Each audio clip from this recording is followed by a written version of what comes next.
Thank you, Mr. President, members of the Senate. As members of this body who've been here for a while will know, we have sought for a period of time to promote a responsible, balanced energy policy in this state that is reflective of the fact that generation sources are changing, that technology is changing, pricing is changing, and to provide the right policy signals to the IURC for the implementation of a variety of generation technologies.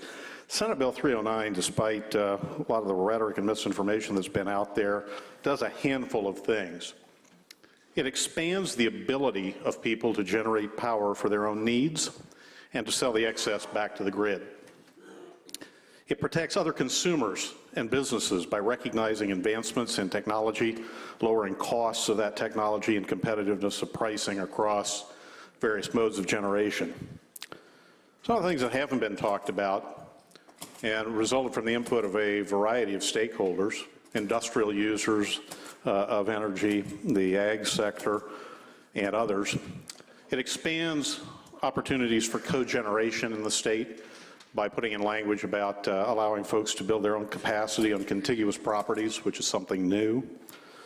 It supports agriculture by putting in the first ag biomass set aside in state history and allowing ag biomass to be used in cogeneration, or not cogeneration, but in large-scale facilities, but making it part of the cogeneration chapter. It expands competitive procurement by allowing for outside parties to bid on the construction of new generation capacity.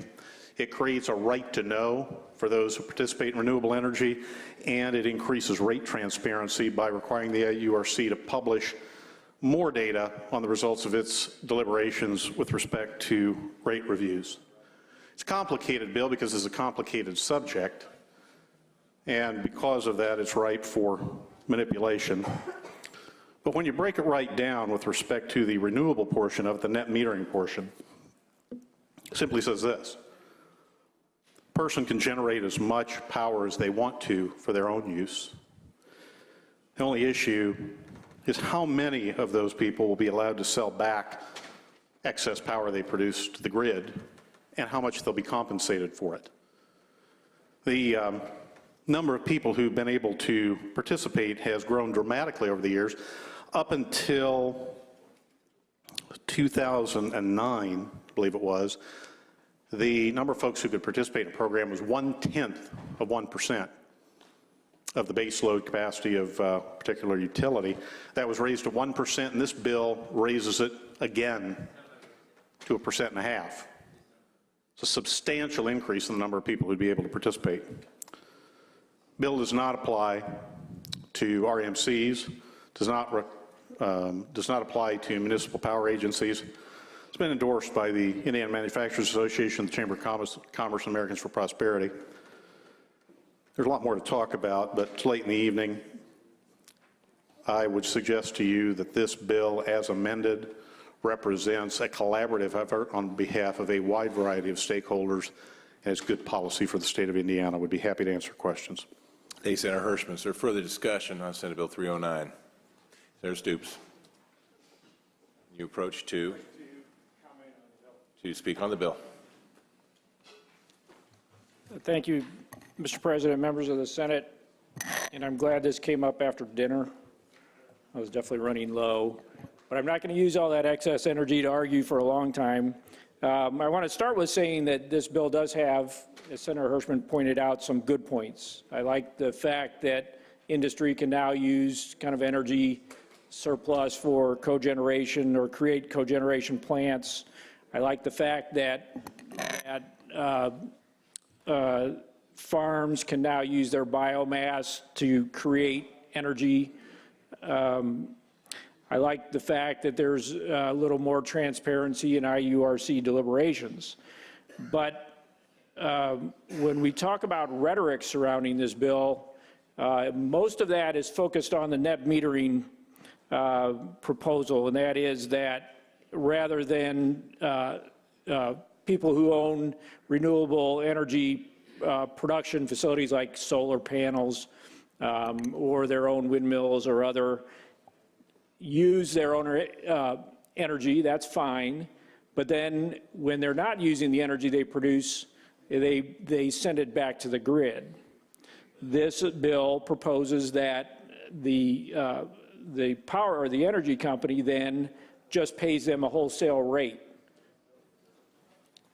What happens when a house, say, at the end of a road produces excess energy? It goes to their neighbor's house. It doesn't travel down the grid. It takes a lot of energy to push energy to the very extremities of any grid.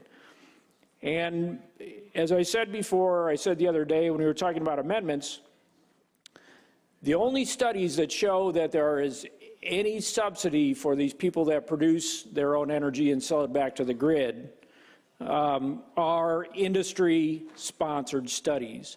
All of the studies that have been done by states, public institutions show that not only do these small-scale energy producers, not only are they not subsidized, they actually produce a benefit, and sometimes twice the benefit that they're getting. So they're actually subsidizing the utility. Now, when we talk, so the main point about this bill, the thing to remember is that when you take away that ability for a solar panel owner, for instance, to be able to make that money off the energy they generate, you take away their ability to amortize the cost of an expensive system that they paid for over time. And so that means they're less likely to buy that system. And we, as a state, should be encouraging homeowners to install these systems. Really, there's a lot of benefits to solar. There's a lot of benefits to wind. There's a lot of benefits to these alternative sources. And so if we take away that incentive, then we reduce the number of those panels. The other thing I want to point out is that we already subsidize the utilities to a point. And I wonder why, if we are focused on this supposed subsidy for these homeowners, that we're not talking about subsidies, for instance, the Edwardsport power plant that we've discussed in this legislature, a very kind of sweet deal between a past governor and some developers. So let me tell you a little bit about Duke Energy's Edwardsport plant. So right now, they are in the midst of another extended outage, which has now lasted for 10 weeks. The company is characterizing this outage as a plant's fall maintenance outage. It began on September 24th, 2016, and continued with certainty through at least November. The company has yet to announce a December date on which the plant returned to service. This is a little bit older article. Even a 10-week fall maintenance outage is unprecedented in the plant's admittedly abysmal operating history, since the company declared it to be commercial in 2013. According to the company's public filings with the IURC, the plant generated zero gross electricity on syngas in October and November 2016. According to the company's much more voluminous public filings with the EIA, the company generated zero net electricity on natural gas and negative net electricity on syngas. It consumed electricity from the grid to power its own internal operations in October. So the Edwardsport plant is a failure. Every ratepayer, the ratepayers that the utility companies say they're concerned about subsidizing solar owners, every ratepayer pays about $20 on average on their bill every month to pay for that plant. So if we're concerned about subsidies and we're concerned about the ratepayers, which we should be, then I think we need to be more concerned about projects like this than for those individuals who have solar panels on their roof. As I said, there are some good points to this bill. I really don't understand why we can't send the whole question about how much these people should be reimbursed for the energy they produce to the IURC to come up with a fair figure and not an estimated figure. I would ask you to vote against this bill, take it back, and correct some of this language. Thank you. Thank you, Senator Stoops. Further discussion on the bill? Sir Hirschman, do you care to close?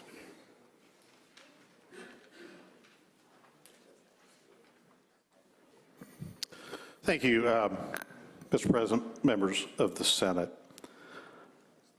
I appreciate Senator Stoops recognizing there's some good parts of the bill, and I understand that there's some areas in which we probably disagree. It's the nature of the body. One of the things he said was that the folks who net meter would only be paid the wholesale rate. That's incorrect. The bill says, number one, that folks who currently have net metering would be grandfathered for 30 years. Those who would install in the next 5 years would be grandfathered at full retail for up to another 10 to 15 years, depending on whether when they put it in. And that after that point, they would be compensated at a rate of wholesale plus 25%. He also said that all studies show that solar is not subsidized, that there's a net benefit. I think there is benefit, and that's why we're willing to pay a 25% premium over wholesale in the bill. But I've handed out to a number of my colleagues here some language from MIT that suggests just the opposite. And I don't believe it was an industry-funded study. And he said we should be encouraging people, not taking away incentives. We're reducing the incentive, you're absolutely right. So of those remarks, that 25%, that was incorrect. All studies show not subsidized, that's incorrect. And you know what I think that is?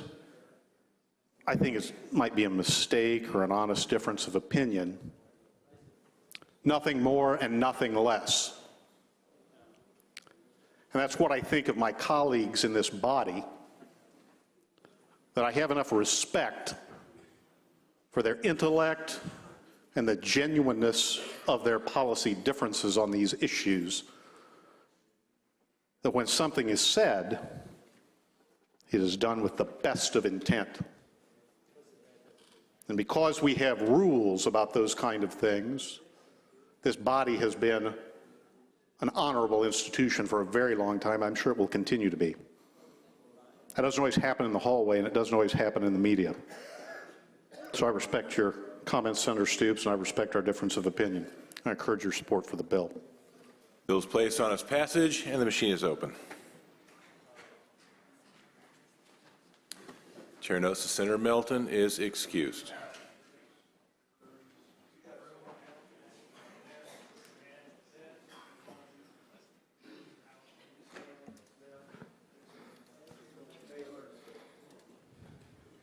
Senator Taylor has voted. Machine is closed. Clerk will tally the roll. Roll call shows 39 ayes, 9 nays. The bill is passed. Senator Hirschman, shall the title of the bill remain the title of the act? Name the House sponsors, please. Representatives Ober and Soliday will be the House sponsors. Secretary notify the House of the passage of the bill. Continue the roll.